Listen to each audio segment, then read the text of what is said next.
একটা আপনাদের মনের মতন ভিডিও নিয়ে চলে এসেছি। অনেকেই কমেন্ট করেছিলেন যে দিদি তুমি কিভাবে গোপালের জামা তৈরি করো, সেই একটা ভিডিও নিয়ে আসো। এর জন্যই কিন্তু এই ভিডিওটা আপনাদের রিকোয়েস্টে নিয়ে এসেছি, কিভাবে আমি গোপালের জামা তৈরি করি। চলুন এই ভিডিওটা পুরোপুরি একদম A to Z আপনাদের সাথে শেয়ার করা যাক। তো প্রথমে যেই মাপের গোপালের জামাটা তৈরি করব সেই মাপের কেটে নিয়েছি এবং দুপাশে পেন্সিল দিয়ে মার্কিং করে নিয়েছি, যেইটুকু এখন আমি ডিজাইন করব। আমি কিন্তু ডিজাইনটা পুরোপুরি পেন্সিল দিয়ে এঁকে নিচ্ছি না, ডাইরেক্ট একবারে কাপড়ের ওপরেই তুলি দিয়ে এঁকে নিচ্ছি। আপনারা কিন্তু ডাইরেক্ট না করতে পারলে পেন্সিল দিয়ে আগে একটু এঁকে নেবেন।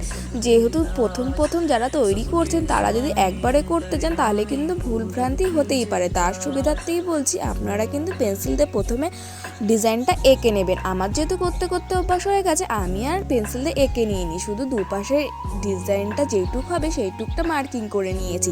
আর এখানে কিন্তু আমি ব্লু কালারের ফেব্রিকটা ইউজ করেছি, আপনারা কিন্তু অ্যাক্রিলিক কালার দিয়ে এটা করতে পারেন। আর যেহেতু আমি এখানে গ্রিন কালারের ড্রেস তৈরি করছি তার জন্যই কিন্তু ব্লু দিয়ে ডিজাইনটা করছি, যাতে একটু ভালো করে ফুটে ওঠে। এখানে কিন্তু হোয়াইট দিয়ে করলে অতটা ফুটে উঠতো না।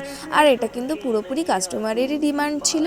তো তারপরে আমি কি করছি, একটা লতার ডিজাইন করছি। আর এই ডিজাইনটা কিন্তু আমি আগে অনেক জামা তৈরি করেছি, একটা শর্ট ভিডিও আপনাদের সাথে শেয়ার করেছিলাম, তাতেও কিন্তু অনেক ভালোবাসা পেয়েছি। তাই আপনাদের রিকোয়েস্টে আজকের জামার ডিজাইনটা নিয়ে আসলাম। এবার কিছুটা তৈরি করে নিয়েছি আর কিছুটা অফ ক্যামেরায় আমি ডিজাইনটা করে নিলাম, না হলে কিন্তু অনেকটা সময় লেগে যেত। এরপরে ডিজাইনটা করে তারপরে আমি এখন চলে আসলাম সেলাই করতে। আর যেই দিকটা ডিজাইন করেছিলাম নিচের দিকটা এখন আমি মুড়িয়ে নেব। আর আপনারা যদি চান আগে কিন্তু মুড়িয়েও ডিজাইনটা করতে পারেন, তাহলে কিন্তু আরও ভালো হয়।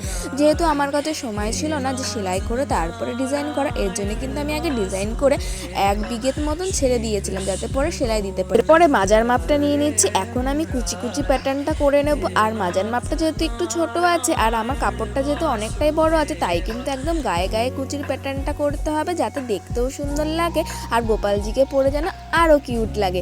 এর জন্য আমি একদম কুচিটা গায়ে গায়ে করছি। আর কুচির কিন্তু বন্ধুরা একটা প্যাটার্ন আছে, মানে কি করতে হবে, সেলাইটা যখন স্টার্ট করতে হবে তারপরে কিন্তু 2 ঘর এগোতে হবে, মানে সুচটা 2 বার গাঁথবে। এইভাবেই কিন্তু তাহলে একদম গায়ে গায়ে কুচি পড়বে। আর আপনারা যদি 3 ঘর এগোন তাহলে কিন্তু একটু বড় সেলাই পড়বে, সেটা কিন্তু পুরোপুরি আপনাদের উপর নির্ভর করছে।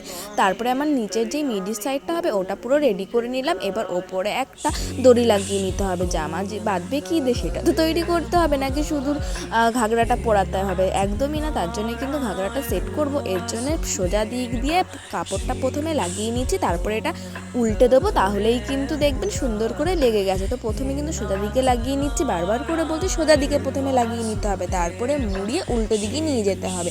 এরপরে কি করছি, দড়ির একদম আগার দিকে ডবল করে মুড়ে সেলাই করে নিতে হবে। এরপরে মাজার দিকে চলে আসলাম। ও আর হ্যাঁ, গ্রিন কালারের যে ড্রেসটা তৈরি করছিলাম ওটাতে না ভিডিও অন করতে ভুলেই গেছিলাম যখন মাজার সেলাইটা করছি, তাই রেড কালারের যেহেতু আর একটা অর্ডার ছিল ওটাতেই আপনাদের ভালো করে বুঝিয়ে দিলাম। দেখুন এবার উল্টো দিকে মুড়িয়ে সেলাই দিয়ে দিলেই কিন্তু মাজার দিকে সেলাই হয়ে যাচ্ছে। আর পুরো একদম ফার্স্ট টু লাস্ট অবধি এইভাবেই কিন্তু দড়িটা সেলাই করে নিতে হবে, তাহলেই কিন্তু মাজার দড়িটা রেডি। এরপরে ওপরে যে ঘাগরার মতন ফিতাটা তৈরি করতে হবে সেটা এখন তৈরি করে নিচ্ছি। তার জন্য কিছুটা অংশ নিতে হবে কাপড়ে, তারপরে 2 পাশে মুড়িয়ে নিয়ে এখানে প্লাস চিহ্ন মতন করে নিয়ে দেখুন একটা কোণ তৈরি করে নিলাম। এবার কোণের মাথায় সেলাই করে নিলেই কিন্তু ওপরে ঘাগরি বা ওড়না বা চালি যাই বলেন না কেন সেটা রেডি হয়ে গেল। এবার মাঝখান বরাবর করে এটা লাগিয়ে নিতে হবে। আর ভাবছেন কি এটা উপরে ফাঁকা থাকবে, একদমই না।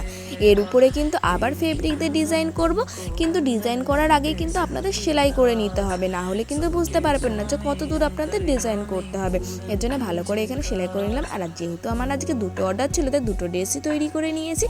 আর আমি যেহেতু আপনাদের আগে রেড কালারের ড্রেসটা দেখিয়েছি, এর জন্য কিন্তু রেড কালারের ডিজাইনটা দেখিয়ে দিলাম না, সেমভাবেই করতে হবে, শুধু কালার আলাদা। এরপরে গ্রিন কালারের ড্রেসের উপর আবার ব্লু কালারের ফেব্রিক দিয়ে ওপরের যে ডিজাইনটা করছি সেটা আপনাদের দেখিয়ে দিলাম। আর এই ডিজাইনটা কিন্তু সেমই ডিজাইন, মানে নিচে যে প্যাটার্নটা করেছি সেই প্যাটার্নটা দিয়েই কিন্তু ওপরের ডিজাইনটা কমপ্লিট করে নিচ্ছি। কিন্তু কি হবে, একটু ছোট প্যাটার্ন হবে, যেহেতু নিচেরটা একটু ঘাগরিটা বড় ছিল তার জন্য বড় প্যাটার্ন করেছি। আর ওপরের চেলিটা যেহেতু একটু ছোট তার জন্য কিন্তু ছোট ডিজাইন করেছি। আর আপনারা চাইলে এখানে ছোট তুলি ইউজই করতে পারেন। আমার বড় তুলি দিয়ে করতে না অভ্যাস হয়ে গেছে, এর জন্য আমার ভালো লাগে যে বড় তুলি দিয়েই করি। তাহলে আজকের ড্রেসটা কিন্তু আমার আজকে তৈরি হয়ে গেছে। কেমন লেগেছে আপনাদের অবশ্যই কমেন্ট করে জানাবেন। আর যদি এরকম ধরনের ড্রেসের ভিডিও বা কোনো ধরনের হ্যান্ডমেকিং ভিডিও দেখতে হয় তাহলে কিন্তু আমাকে কমেন্ট করে জানাতে হবে, তাহলে পরবর্তী কোনো ভিডিও আমি আপনাদের ইচ্ছা মতো নিয়ে আসতে পারবো। আজকের জন্য এইটুকুই, পরবর্তী কোনো নতুন ভিডিওর সাথে আবার দেখা হবে বন্ধুরা, টাটা।